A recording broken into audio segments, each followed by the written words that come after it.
My name is David Davidson, and I'm the 1st Congressional Chairman here in Western Kentucky for the Constitution Party of Kentucky.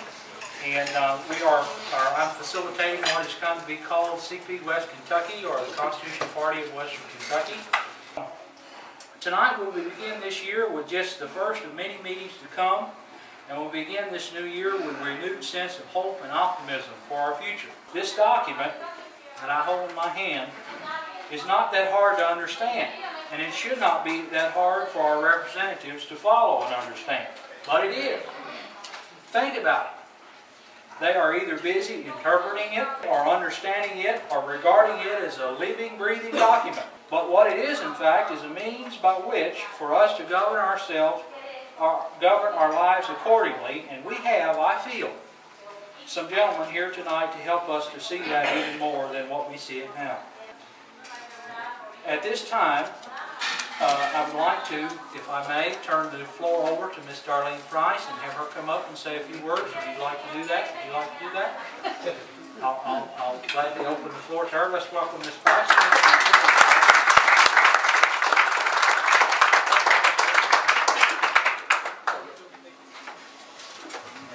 Yes, ma'am. Yes, ma'am. Can everybody hear me okay? No. Principles mean nothing unless you're not just willing to stand beside them like we're taught in school. How many people here have heard of in school? Stand by your principles, right? Well, standing by your principles is a little bit harder when you have to stand out in front of them against a strong, cold wind of fierce adversity. I've had the opportunity to do that. My test came when, after I first served my country on active duty in the U.S. Army Military Police Corps, I became a special agent on the front lines of the war on drugs, up against some of the most dangerous, cutthroat Mexican and Colombian cartels known to mankind. But I found that there was something more dangerous. Managers high up in my federal government. They were actually worse than the people that I was putting in jail.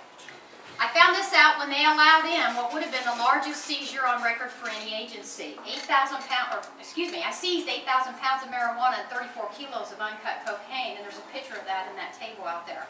And from that, we had 5 more containers coming up.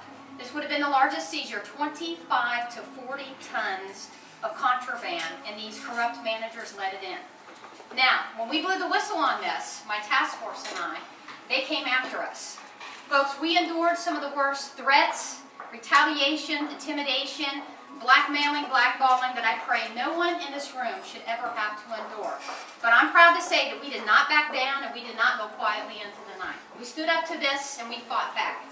We sued the Department of Homeland Security in federal court and further exposed this corruption by putting GM-15s and higher on the stand, and they admitted on the stand that they would not let us check these tanker cars. And I also became a national security whistleblower and gave live testimony in front of the United States Senate, U.S. Congress, and then my written testimony was submitted before the 9/11 Commission because these containers were also a huge terrorist threat.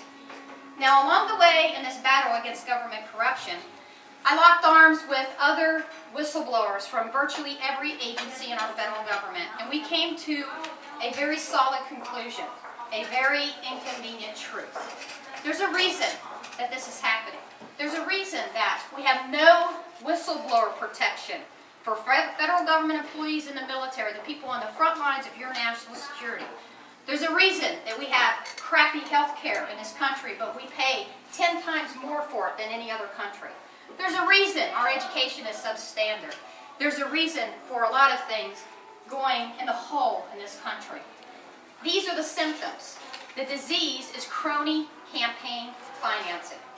Folks, your elected officials on Capitol Hill are voting the interest of who's funding their campaigns and not your interest. I have refused to take one thin dime from what I call the bigs. Big oil, big banks, big pharmaceutical companies, big insurance companies, corporations in general.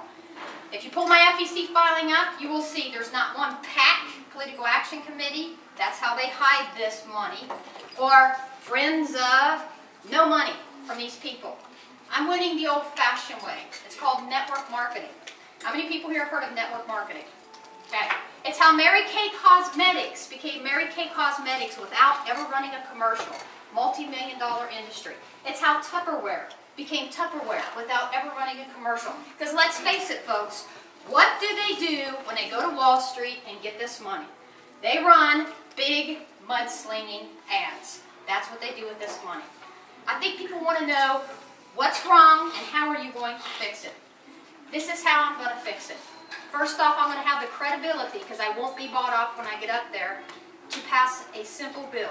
2 bills would change the face of politics forever on Capitol Hill. Number 1, real whistleblower protection for federal government employees. Who works around all of these people on Capitol Hill, around our senators and congressmen? Federal government employees. If these people had real whistleblower protection, and if they saw the shenanigans that we all know that goes on, the backroom deals, the backslapping, if they could blow the whistle on them and have real protection, talk about transparency, that would come about. Number 1. Number 2, another simple bill, what's called a conflicts of interest bill.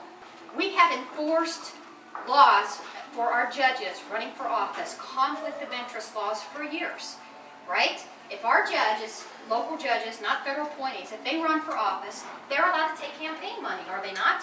Right. They run for office just like anybody else.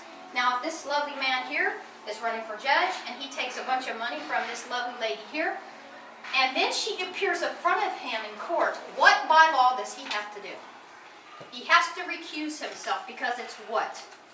Conflict of interest. Now, you would think that we would have something like that for our elected officials on Capitol Hill. We do not. What my bill will say is very similar to this, and the Supreme Court can't touch it because they've already ruled on it, stare decisis. They've already ruled that we can enforce this on our judges. And by gosh, they can't change it. We can enforce it on our legislatures on Capitol Hill. Oftentimes, some of the biggest problems in our country have the easiest solutions. And this does. Would this solve everything? No, but you can bet. If we passed real whistleblower protection to protect our military on the front lines and our border patrol, maybe the shoe bomber and the underwear bomber and anybody else wouldn't be getting on these planes if we had real whistleblower protection that could blow the whistle on corrupt managers who don't do their jobs, okay? Maybe the country wouldn't be going bankrupt. Courage is contagious. The first time I testified in front of the U.S. Senate was in 2002. There was only a handful of federal agents from different agencies that had the guts to get up there and testify against the government, because it was not popular to be speaking truth to power to your government then. Okay? Right after 9/11. We were called everything in the book. We were called traitors, you name it, even though what we were saying is true. Courage is contagious. In 2007, when we testified again in front of the U.S. Congress, it was officially read into the congressional record that over 7,000 federal government employees from every agency wanted to come and testify instead of waste, fraud, abuse, and corruption in their agency. 7,000. Courage is contagious.